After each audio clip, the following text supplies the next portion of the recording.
சுவாமி விவேகானந்தர் என்ன சொல்ல வந்தார் என்றால், நாம் பின்பற்றும் அனைத்து நடைமுறைகளும் மதம் என்று நீங்கள் நினைக்கலாம் என்று அவர் கூறினார். ஆனால் நம்முடைய நடைமுறைகளின் மையப்பகுதியில இந்தியாவில் உள்ள கிட்டத்தட்ட அனைத்து முக்கிய பிரிவுகளின் மையப்பகுதியிலும் அவற்றின் வேர்களை நீங்கள் ஆழமாக ஆராய்ந்து பார்த்தால் உண்மையில இந்தியாவில முழுமையா வளர்ந்த எந்த ஒரு கொள்கையையும் நீங்க உபநிடதங்களுடன் தொடர்பு படுத்தி பார்க்க முடியும் என்று அவர் கூறினார். எனவே சுவாமி விவேகானந்தர் மீண்டும் வெளிச்சத்திற்கு கொண்டு வந்தது என்னவென்றால் நமது நாகரிகத்தின் சாராம்சம் உபநிடதங்களில் பொதிந்துள்ளது. இது ஒரு தொடர்ச்சியான நேரடி அனுபவங்கள், பண்டைய காலத்து ரிஷிகள் மற்றும் ஞானிகளால் கண்டறியப்பட்ட உண்மைகளின் தொகுப்பு. மேலும் அந்த நேரடி அனுபவங்கள் உண்மையில ஆன்மீக உண்மைகள் என்று அவர் கூறுகிறார். அவதான் நமது நாகரிகத்தின் சாராம்சம். எனவே அவர் மதத்தை பற்றி பேசும்போது ஒன்று நான் முன்பே குறிப்பிட்டது போல மத நடைமுறைகள் என்று கூறுகிறார்.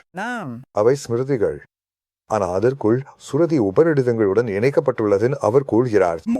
மேலும் அங்குள்ள உபநிடதங்களின் ஆழமான கருத்துக்களுடன் அது இணைக்கப்பட்டிருக்கு.